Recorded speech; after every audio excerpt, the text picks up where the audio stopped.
suñu kër la. waaw ñu ngi ànd ak sa mbokk sa xarit sa soppe El Hadj Birame Gningue. aywa d'accord d'accord ñu ngi jiite délégation bi. comme xaadatan rek. ñu ngi ci daan dox. ngeen daan ko waxtaanee daan ko seet. loolooy sax bu teewaay. mu ànd ak ay mbokk yu baax a baax. xam naa dinañ présenté mu gën a leer xam jàppale bu baax comme d'habitude. mu nekk daal kenn koo xam ni ñu am nañ ci yaakaar bu baax a baax. jullit nag amul ak yaakaar. yaakaar lañ ànd ak moom. di ko jàppale. waaye itam yàlla def itam ci kaw yaakaar boobu. yaakaar bi mën nañ yaakaar bu dëgër la. asalaamaaleykum si Ahmed Tidiane. si Ahmed Tidiane. waaw Cheikh. commune de Yoff yëpp yaakaar naa ni bari na néew na jàkka boo ci dem te loxoom demu fa. wala ñu ko afee jàkka ji loxoom demul ci ñoom.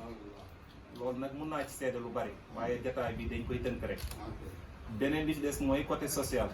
li ma xam ci ay nit ñoo xam ni jàppale leen ci biir ci seeni soxlay bopp. ba pare nag di ko def defin boo xam ne moom la lislaam gërëm. mooy defin boo xamante ni bii lu bëgg ko ko yëg. da koy def discrètement. loolu tam mën naa ci seede lu bari. ñaar yi mën naa ci wax yu bari waaye ñaar yi ci tënk. bokk na ci li tax man ma engagé wu ci lépp loo xam ne mi ngi ci dugg di ko dox di ko wax. ndax dañuy wax ni dañuy wax ni. ku yàlla gërëm mbiram. loo jàpp ci mbiram yàlla gërëm la. loolooy sababu man ma bëgg na yiw bi muy dox. ma bëgg ci am donte aw ma lu may defi joxe ni muy kii. ma ñàkk rek xëy na bu yàggee dinaa ci am dara. loolu mooy sababu may ànd ak moom. di ko jàppale nag. waaw maa ngi jégg lu baax ci kàddu yi. léegi dinaa jox le coordonnateur. ak moom mi nga xam ne mooy coordonné liggéey bi. ba pare itam di présenté jat mbooloo mi. pour bañ a def erreur. dama koy bàyyee ak kàddu gi rek. pour daaneel yow mi présenté. kër gi ñu dikk nii kii mooy imam ratib de la cité. muy Alaaji Abdou Guèye. muy kilifa bu ñu respecté nag. ci wàllu xam-xamam. ci wàllu maandoom. ci wàllu rafetalam. ci wàllu defaram. voilà Cheikh Ahmed Tidiane Diop Ouest Foire mooy dugg si. ñu si bëri ay mouvement la ñu yore. ñu si nekk si ay parti politique lu néew la je pense kenn sax moo fi nekk benn mbir à ma connaissance bu yëngu carrément si affaire wu parti politique. boo gisee jóg bi am nit ñi sëq El Hadj Birame ànd ak moom yàqu-yàqu bi askan bi nekk si gox bi moo waral suñu jóg. bu doon pour jóg wuti yenn mbir yi rek man ku mel ni man mën naa am lu si bokk. wante yàqu-yàqu boo ko gisee. amuloo droit nga noppi di ko seetaan parce que kon da ngay nekk complice dëkk bi doxul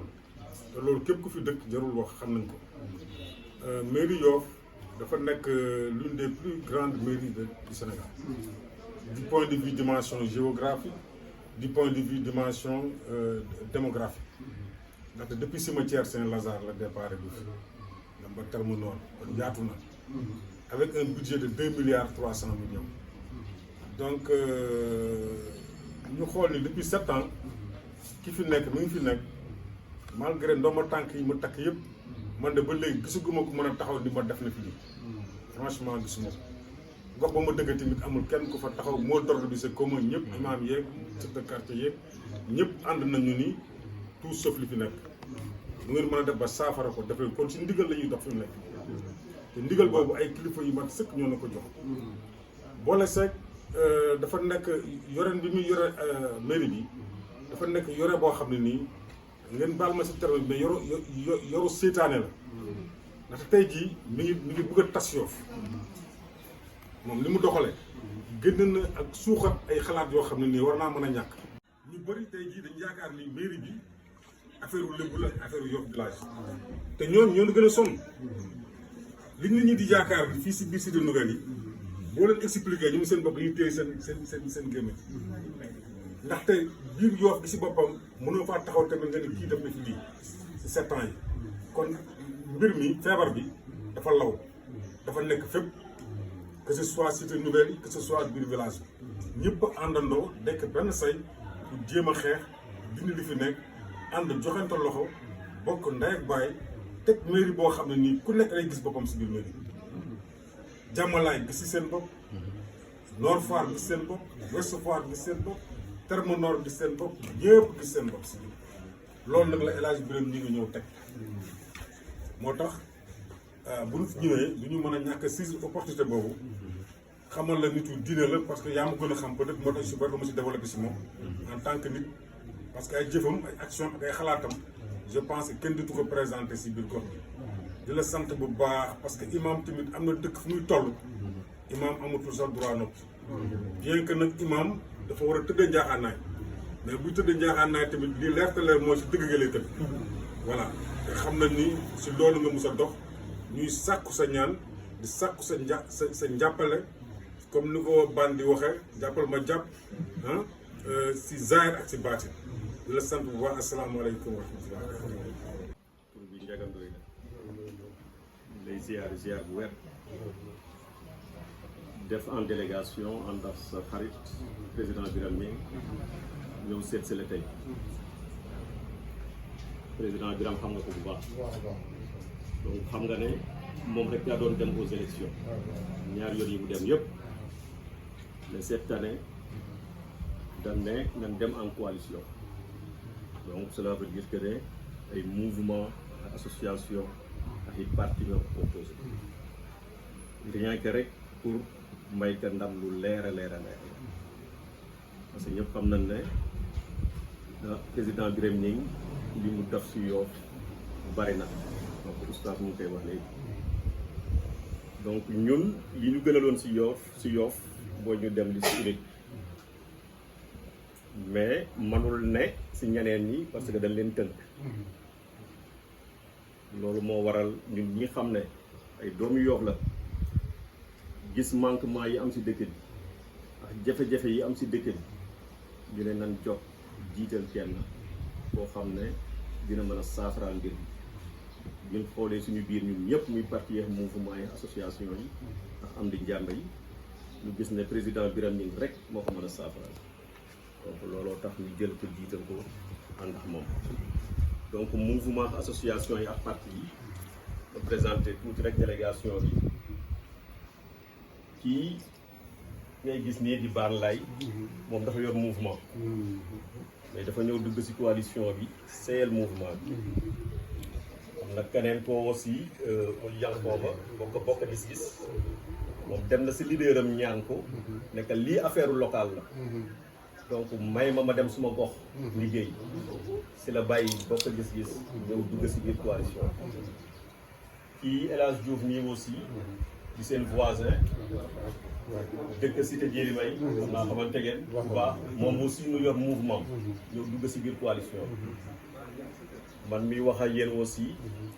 ñor suñu mouvement ñëw dugg ci coalition li ma dendeel nii di ndey ji réew Alioune Mbaye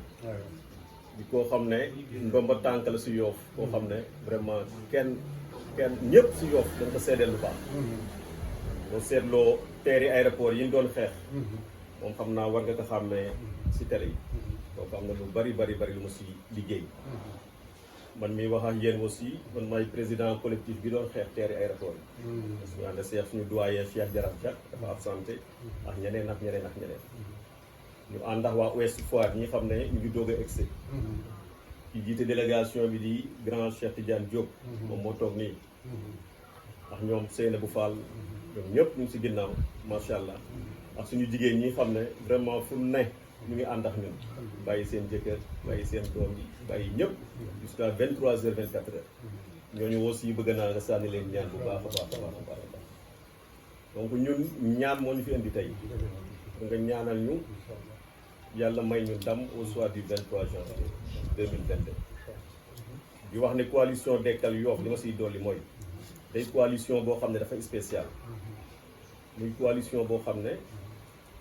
elle est très spéciale moom rek koy ñuroo 9 coalitions fi am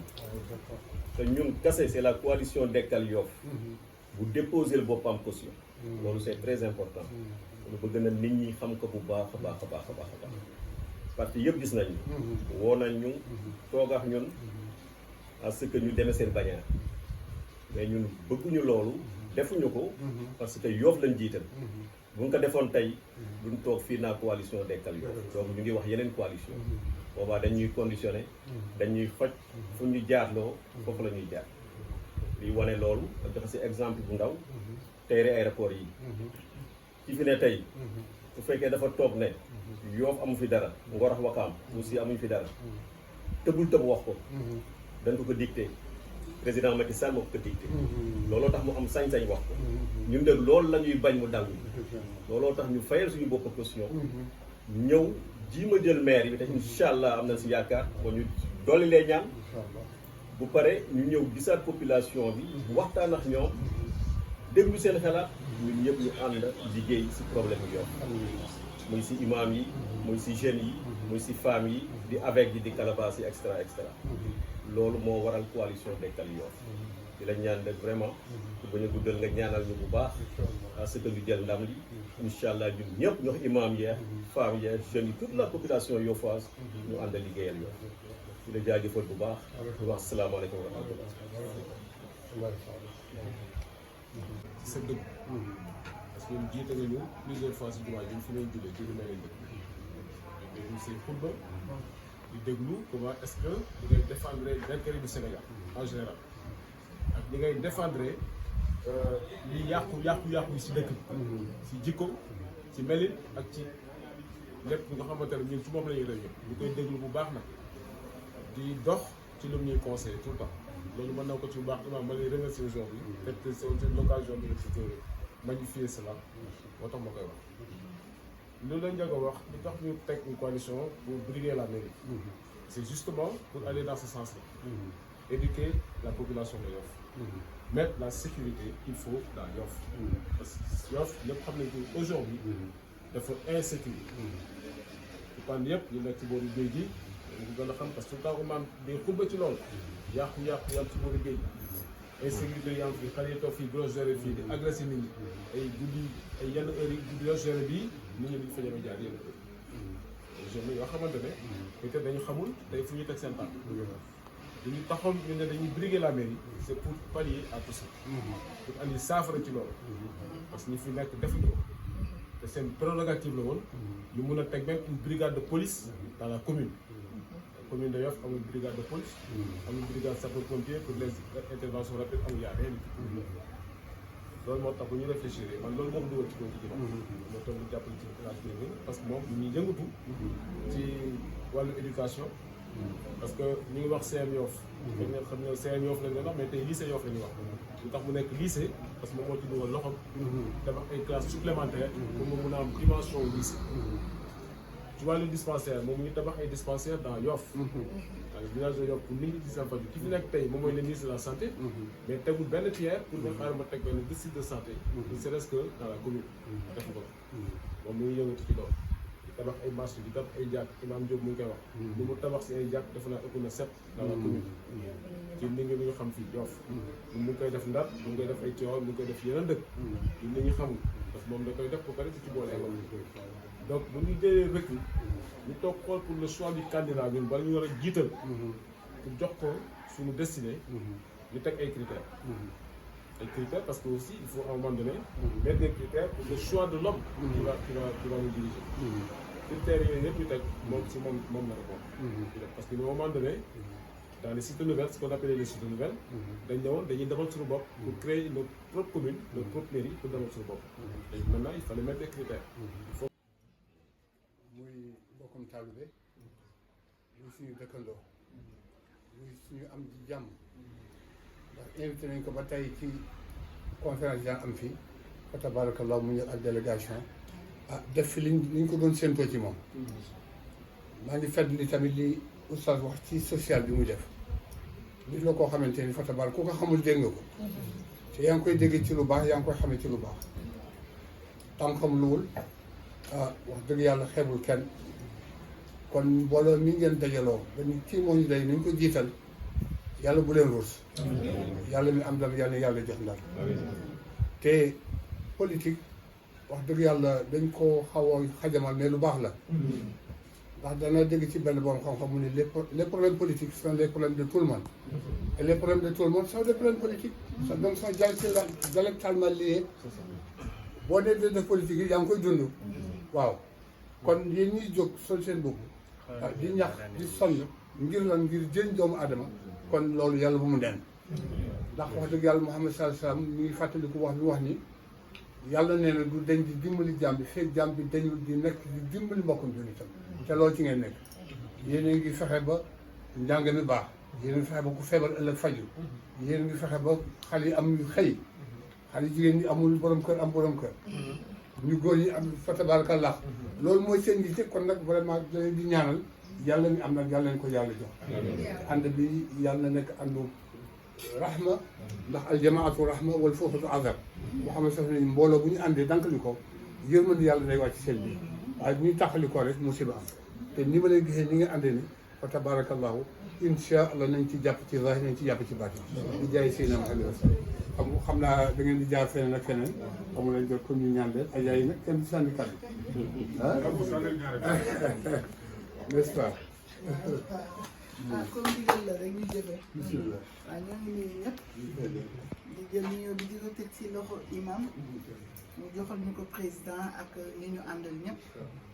di kontaan lool ndax jullit moom bu jógee di def loo xam ne moom la yàlla santaane di dugg ci dëkk njëkk ci imam ba bàyyiwul yoonam te liñ fi jot a dégg nii rek sedd na suñu xol am nañu yakimu yàlla ànd na ñun ñu lay ñaanal nag yàlla may la wér kàttanal la yokk sa xam-xam fekk sa làmmiñ ñu nit nga ñaanal ñu yàlla dugal ñu ci xolu doomu aadama yi nga ñaanal ñu suñu liste bi yàlla teg ko ci bëtu doomu aadama yi nit ñi voteel ñu ba jinne yi voteel ñoo ngi bëgg di kontaan jërë ngeen jëf الرحمن الرحيم مالك يوم الدين إياك نعبد وإياك نستعين إياك نعبد وإياك نستعين إياك نعبد وإياك نستعين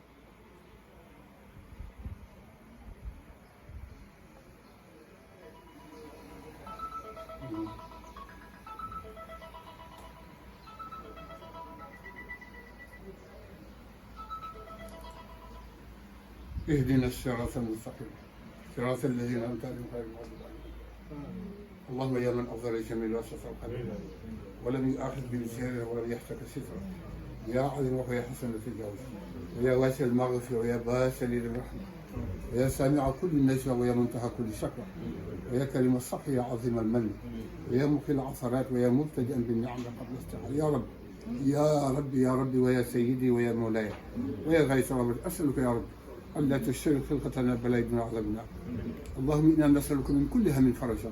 ومن كل دهن مخرجا ومن كل عسر يسرا ومن كل فاحشة سترا وعلى كل حاجة سبحانك يا أرحم الراحمين اللهم فرج همنا وشف منا اللهم أعطنا ولا تحرمنا اللهم زدنا ولا تنقصنا اللهم أعطنا الجنة وما عليها من خير وسعادة وعافية اللهم إنا نسألك الجنة وما قرب إليها من قول وعمل ونعوذ من النار وما قرب إليها من قول وعمل اللهم خلص صفوفنا اللهم احفظ ذنوبنا اللهم اهل السخائم وصدورنا واصرف عنا سيئاتنا لا يصرف عنا شيء الا انت واهدنا يا رب لاحسن الاخلاق لا يهدي احسن الا انت اللهم اعطنا ولا تحرمنا برحمتك يا ارحم الراحمين ببركة فانك انت الذي لا اله الا انت لم تغب ولا تغيب عنك غائبا ولا تخفى عليك خافيا ولن تضل عنك في ظلم خفيات ضالة انما امرك اذا ارشد الله له كن فيكون سبحان الذي بيده ملكوت كل شيء يحمل اللهم صل على سيدنا محمد الفاتح لما أغلق والفاتح لما سبق ناصر الحق بالعود هذه إلى صراطك المستقيم وعلى آله حق قدر العظيم صلاة تفتح لنا بها أبواب رضا وتيسير وتغلق بها عنا أبواب الشر والتعسير وتكون لنا بها ولي والنصير أنت ولينا مولانا فنعم المولى ونعم النصير سبحان ربك رب العزة عما يصفون والسلام عليه وعلى جمعتنا هذه والسلام عليه وعلى جمعتنا هذه والسلام عليه وعلى مشروعاتنا كلها والسلام على أمورنا كلها جلوسنا وقيامنا ذهابنا ورجوعنا وصولنا برحمتك يا أرحم الراحمين سبحان ربك رب العزة والسلام على جميع المسلمات والسلام على جميع المؤمنين والمؤمنات الأحياء منهم الأموات والسلام على والدينا ومشايخنا والسلام على حزبنا والسلام على المرسلين والحمد لله رب العالمين. الفاتحة. ربنا تقبل منا إنك ñu fi ñaan loolu ko yàlla noonu yàlla sàmm dégg naa leen yàlla ngeen dama jàmm yéegi jàmm barkam dama yàlla ñu ko yàlla jox jaay Seydina Muhammad alayhi salaatu wa salaam